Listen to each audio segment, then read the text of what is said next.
Wir sind miteinander unterwegs durch den Brief von Petrus. Letzte Woche hat unser hauseigene Peruaner predigt, der Hans Hartmeier. Ich finde das immer noch nach wie vor mega passend.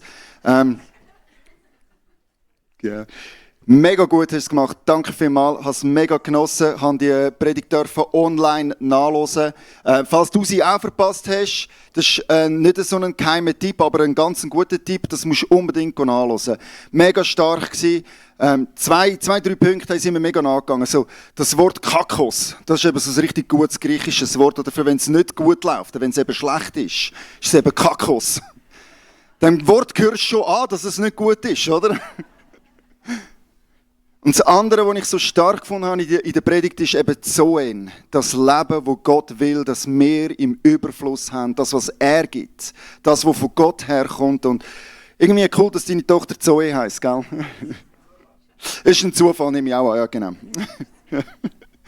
Genau. So mega gute Vorbereitung oder ein Kapitel vorher, zu was heute kommt. Und wir dürfen miteinander heute den 1. Petrus Kapitel 4 miteinander anschauen. Und bevor wir jetzt einsteigen mit dem Vers 1, ist es mir das Anliegen, einfach zu beten mit euch zusammen. Ich möchte ganz bewusst den Heiligen Geist einladen, einfach in den Raum rein, in unsere Herzen, in jedes Wort, das gesagt wird. Ich vertraue und brauche die Führung von Gott an diesem heutigen Morgen. Und so möchten wir zusammen beten. Herr Jesus, ich danke dir für dein Wort, das du geredet hast, das Leben bringt. Ich danke dir, dass du ein Gott bist, der will, dass wir Leben im Überfluss haben. Dass du ein Gott bist, der Leben schafft, der kreiert. Und ich danke dir, dass wir wissen, dass dein Geist, der Heilige Geist, heute am Morgen da ist. Und ich möchte dich einladen, Heiliger Geist. Komm du in den Raum hinein. Komm du in jedes einzelne Herz drin hinein. Komm du und füll du aus. Ich möchte dir ganz vertrauen. Ich möchte dir den Raum geben und dich bitten, dass du es lebendig machst. Dass du das, was passiert an dem heutigen Tag, nimmst zu deiner Ehre und dass du damit tust, was du willst. Du übersetzt du das in die Herzen der Menschen, die du möchtest. Ich vertraue auf dein Wirken an dem heutigen Morgen. Und alle, die einverstanden sind, dürfen mit mir zusammen sagen, Amen. Amen. Alright. Hey, wir steigen ein mit dem Vers 1 aus dem Kapitel 4. Und schon mal eine Vorwarnung, das ist ein komplexer Vers. Der wird auch sehr variabel übersetzt durch die verschiedensten Übersetzungen. Also je nachdem, welche Übersetzung du aufliest und gerade in deiner Hand hast, liest sich der Vers auch ein bisschen anders. Und das bisschen anders kann dann zu ganz vielen verschiedenen Aussagen führen. Und ich möchte mit euch heute einfach die Aussage fokussieren, die mir am sinnvollsten erschienen ist. Und eben, es ist sehr komplex, es hat mit griechischer Grammatik zu tun. Das überspringen wir, das wollen wir nicht genau so erklären, aber wir werden jetzt gerade miteinander lesen. Im Vers 1 steht nämlich Folgendes: Da nun Christus für uns im Fleisch gelitten hat. Und das ist eben genau dort, wo die griechische Grammatik ins Spiel kommt, dass das Leiden im Fleisch von Christus beschreibt ein einmaliges Event aus der Vergangenheit, wo abgeschlossen ist. Und das ist die gleiche Form, das gleiche Verbform, das gebraucht wird, auch im Kapitel vorher, wo ja der Hans letzte Woche darüber predigt hat, aus dem Kapitel 3, Vers 18. Denn auch Christus hat einmal für die Sünden gelitten, der Gerechte für die Ungerechten, damit er euch zu Gott führte. Also aus dem schliesse ich, dass es in dem Leiden Christi, wo er gelitten hat, dass es dort ums Leiden am Kreuz geht. Dass das Leiden ist, wo einmalig er ertragen hat, wo er die Schuld der Welt auf sich genommen hat und mit dieser Schuld am Kreuz gestorben ist. Also Jesus hat gelitten. Und wir sollen uns jetzt wappnen. Mit dieser Gesinnung, die Jesus hatte, sollen wir uns wappnen. So geht der Vers weiter. So wappnet auch ihr euch mit derselben Gesinnung. Und das Wort wappnen ist ein spannendes Wort, das ist auch ein griechisches Wort. Hoplizo wird dort gebraucht. Und ein Hoplit ist ein griechischer Speerkämpfer. So alle, die 300 gesehen haben, die haben gerade das Bild, so sieht das aus mit Schild und Speer und Helm und einfach vollkommen ausgerüstet. Und das ist das Wort, das da gebraucht wird, das uns auffordert, wir sollen uns wappnen wie ein Soldat sich bereit macht für den Kampf, wo das anleitet, wo sich ausrüstet und sich bereit macht. Das ist gleiche Wörter werden gebraucht im Hebräer 4, Vers 12, wo wir das Schwert vom Glauben sollen in die Hand nehmen, wo wir uns sollen wappnen, wo im Epheser 6 beschrieben wird, wie wir sollen die Rüstung anlegen. Das ist das Wort Hoplitz. Also wir sollen uns bewaffnen mit der Gesinnung von Jesus. Denn wer im Fleisch gelitten hat, der hat mit der Sünde abgeschlossen. Weil in dem Leiden Christus ist eben der Sieg über die Schuld und die Sünde. Das ist wie eine neue Realität, die sich dort für uns auftut, wenn wir uns eins machen, wenn wir uns bewaffnen, wenn wir uns eben mit dieser Gesinnung eins machen von Christus, dann werden wir Teil von seiner Errettung. Dann ist es, als würde eine neue Realität sich für uns auftun. Und in dieser neuen Welt, in dieser neuen Gesinnung drinnen, sind wir frei von Schuld. Wir sind befreit von Schuld. Hey, was ist das für ein Privileg? Der Petrus erklärt das und sagt, hey, wenn ihr euch eins macht mit Christus, dann ist es, als würde eine neue Realität oder eine neue Welt sich für euch auftun. Ich habe das probiert in einem Bild festzuhalten, wie das ist oder was das genau bedeutet, wenn du die neue Welt entdeckst. Und ich habe so gefunden, es ist, als würde sich die Türen zu Narnia für dich auftun, oder? Du hast jetzt die Türen zu Narnia gefunden und du stolperst in eine ganz neue Realität, in eine neue Welt drin hinein. Jetzt ist Sünde vergeben. Jetzt ist dein Leben mit Sinn erfüllt. Und ich habe gefunden, hey, das Bild, das möchte ich irgendwie ein bisschen wie brauchen, um das zu beschreiben, was passiert, wenn du zum ersten Mal die Gesinnung von Jesus übernimmst, wenn du zum ersten Mal erlebst, was das bedeutet und was das macht mit dir. Das ist so, als wärst du die Lucy, die per Zufall eben in eine neue Welt drinnen stolpert. Und voller Staunen stellst du fest, wow, was ist das für eine coole neue Realität? Da läuft es irgendwie anders. Ich hoffe, das Bild macht etwas mit dir. Ich sehe so, einige müssen da schon ein bisschen austauschen und ich hoffe, dass das hilft dir, so ein bisschen wie dir die neue Realität vorstellen will. Der Petrus macht sich nämlich jetzt eine gute Mühe und er braucht viele Verse, um den Kontrast von diesen zwei Welten zu beschreiben. Es gibt so wie eine Welt mit Jesus, in dieser Errettung, frei von Schuld, mit Sinn und mit einem Auftrag bevollmächtigt. So ganz die Realität. Und es gibt eben auch die Welt, aus der wir rausgerufen sind. Und das gibt einen Kontrast. Das sind zwei verschiedene Realitäten, zwei verschiedene Welten, muss man so sagen, die ganz anders funktionieren. Und der Petrus erklärt in den Versen 2 bis 10, der Kontrast von diesen zweiten Welten. Kannst du die nächste Folie bringen?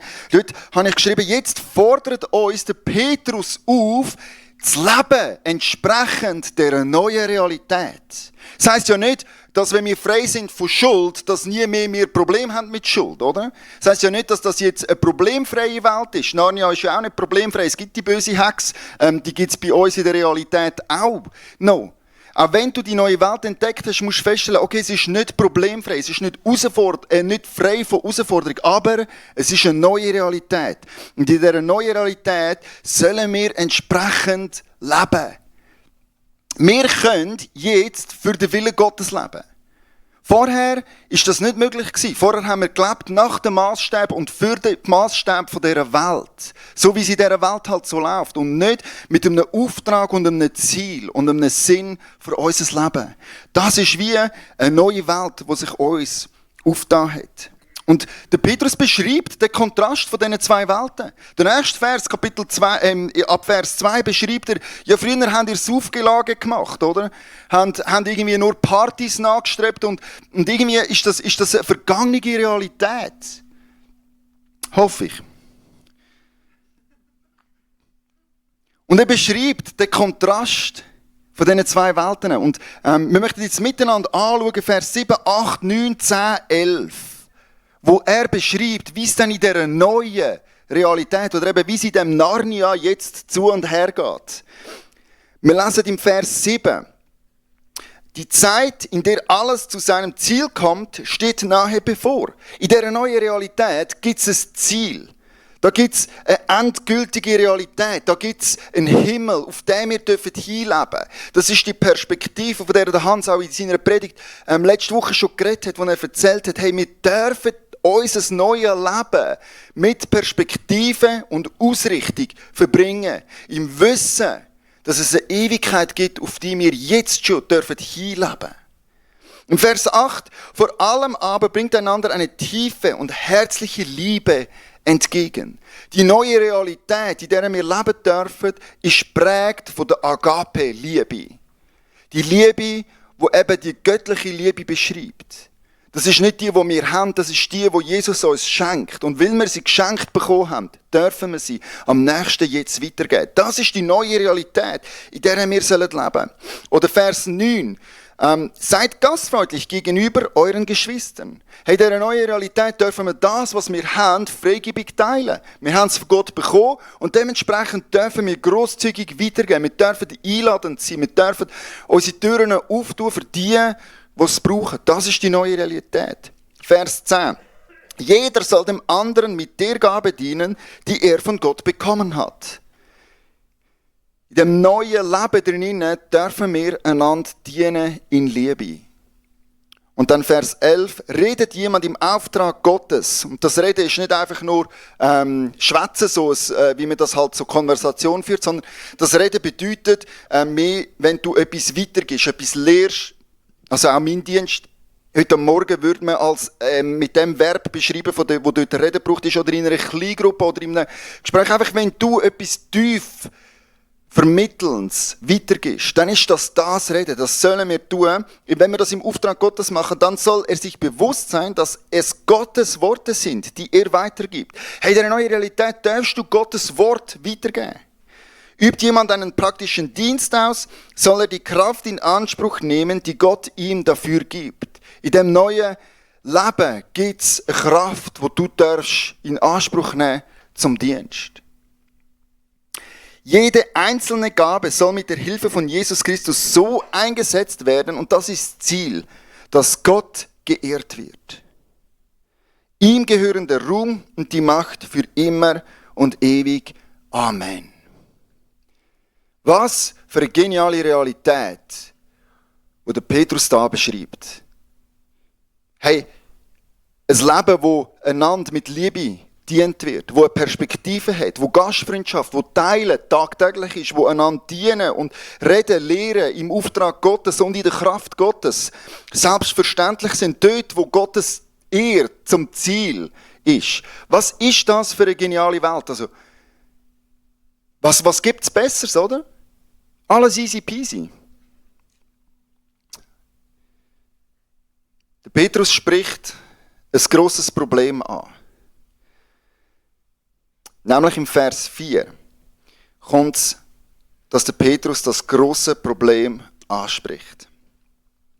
Natürlich können eure alten Freunde nicht verstehen, weshalb ihr von diesem haltlosen Leben auf einmal nichts mehr wissen wollt. Und deshalb verspotten sie euch.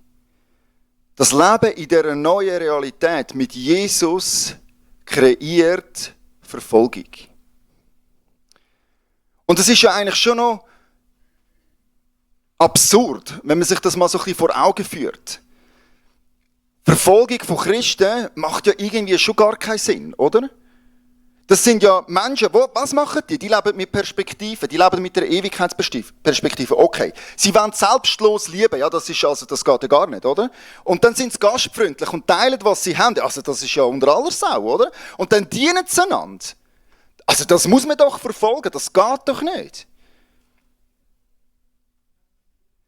Irgendwie ist Verfolgung schon etwas Absurdes von Christen. Ich kann es manchmal nicht so ganz verstehen, was genau das Problem ist, oder? Wenn Menschen wirklich in dieser Realität leben und das machen, was der Petrus sagt, wieso gibt es überhaupt so etwas wie Verfolgung? Aber das ist das grosse Problem. wo der Petrus da anspricht. Dass eben genau die Christen in der Region, wo er predigt, wo er ihnen den Brief schickt, die leben eben unter Verfolgung. Die sind mit der Realität konfrontiert, dass sie leben wollen, so wie Jesus ihnen vorgelebt hat, so wie Jesus sie gelehrt und angewiesen, instruiert hat. Sie wollen das umsetzen, was ihnen Jesus aufgegeben hat. Und trotz all dem erleben sie Ausgrenzung und Verfolgung. Das ist das grosse Problem, das der Petrus anspricht. Er beschreibt es mit folgenden Worten. Im nächsten Abschnitt von 12 bis 19 geht es um die Verfolgung. Leiden für Christus habe ich den Abschnitt genannt. Er beschreibt gesellschaftliche Ausgrenzung. Er beschreibt, dass Christen verleumdet werden, dass sie beschimpft werden, dass sie benachteiligt sind, dass sie ungerecht behandelt werden, bis hin zu körperlicher Misshandlung. Erleben Christen in dieser Region. Und jetzt muss ich euch ehrlich sagen, ich habe mich mit dem nächsten Abschnitt von Vers 12 bis 19, wo es eben um die Verfolgung geht und den Umgang mit dieser Verfolgung, ich habe mich schwer getan. Der erste Gedanke war, Mann, wieso hat nicht Sabrina das Kapitel verwitscht? Das würde doch viel mehr Sinn machen, oder? Für die Teil sind von unserer Kirche, die wissen, Sabrina kommt aus dem Iran, sie hat in Teheran Kirche gebaut, sie weiss ganz genau, was Verfolgung bedeutet. Sie hat mit ihren Eltern zusammen tagtäglich Verfolgung so richtig heftig erlebt. Sie war im Gefängnis für Jesus, sie ist geschlagen worden, etc., etc. Also sie kennt die Realität, oder? Und ich muss jetzt über das predigen. Und dann habe ich gedacht, weißt du was, ist vielleicht gar nicht so schlecht, weil ich gehe mal davon aus, dass die allermeisten, wenige Ausnahmen, ist mir bewusst, dass es Menschen gibt, die wirklich richtige Verfolgung erlebt haben und immer noch erleben. Aber die meisten von uns leben ja nicht in dieser Realität, oder? Also ist es vielleicht gar nicht so schlecht, wenn ich mal probiere, zu diesem Thema etwas zu sagen. Verfolgung von Christen. Und es gibt wie so zwei Probleme, die sich mir aufgetan haben. Und das erste Problem ist, okay,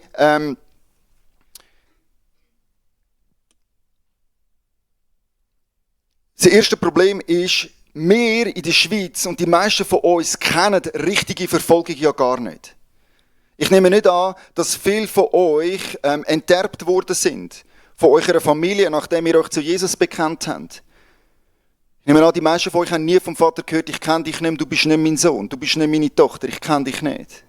Die wenigsten von uns sind im Gefängnis gewesen. Eben, es gibt Ausnahmen in diesem Saal, das weiss ich.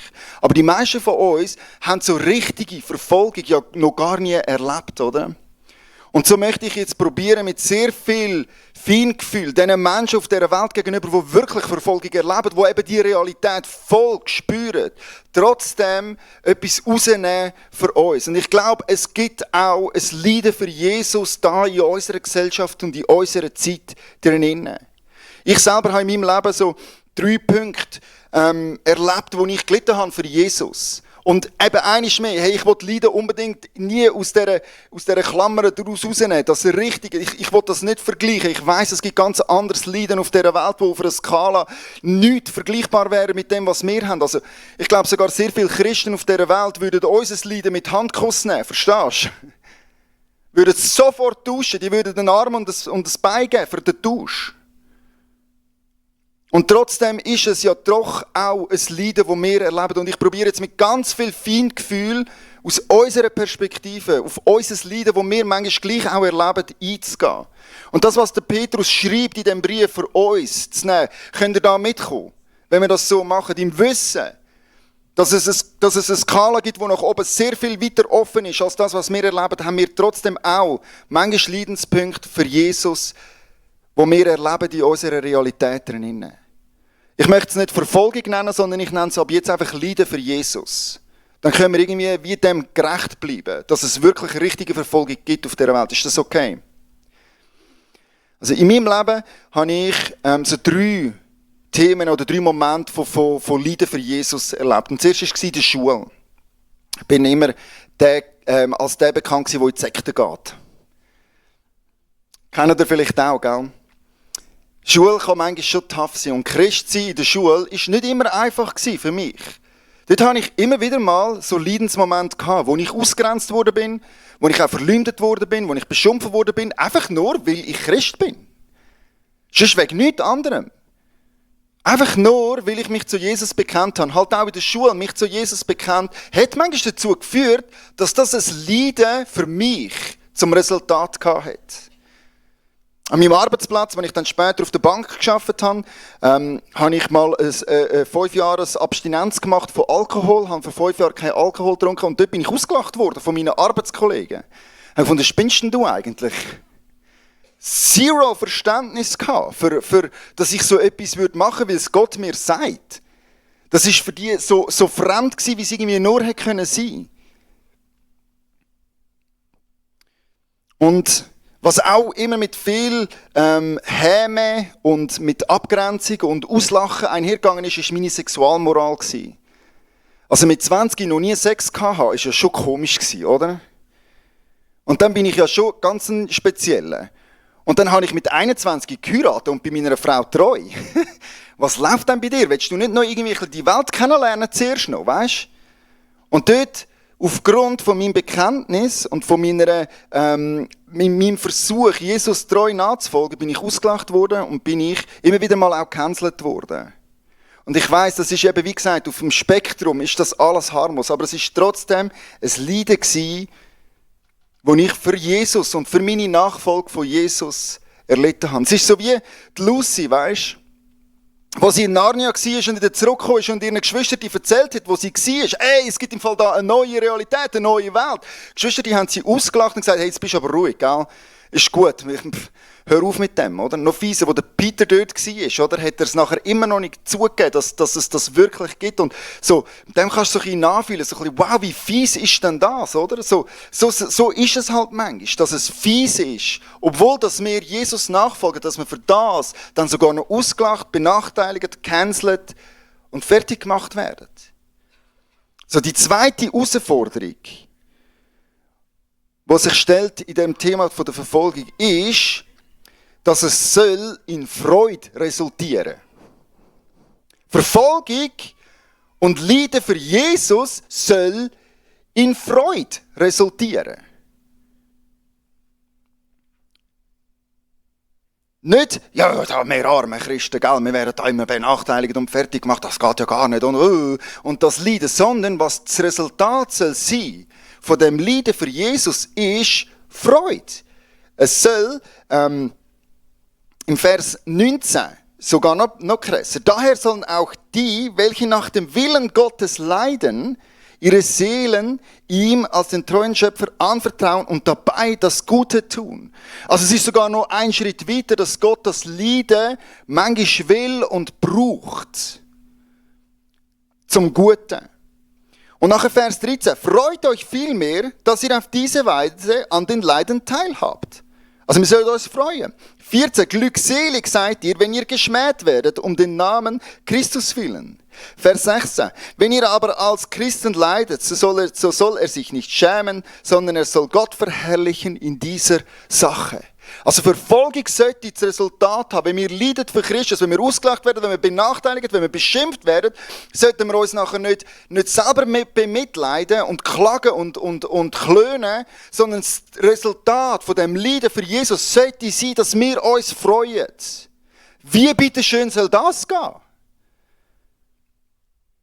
Wie bitteschön soll sich ein Schüler, eine Schülerin, die ausgelacht wird, weil sie in die Kirche geht, freuen über den Fakt? Wie soll man sich am Arbeitsplatz, wenn wieder mal übergangen wirst, nur weil du Christ bist und andere bevorzugt werden, wie willst du dich freuen ab dem? Wie soll das gehen? Und ich habe 3 Punkte, wie das soll gehen, dass wir uns tatsächlich ab dem Leiden freuen für Jesus. Der erste Punkt, wieso wir uns freuen können, ist, weil es gut ist für uns. Im Römer 8, 28 steht Folgendes. Eines aber wissen wir, alles trägt zum Besten derer bei, die Gott lieben.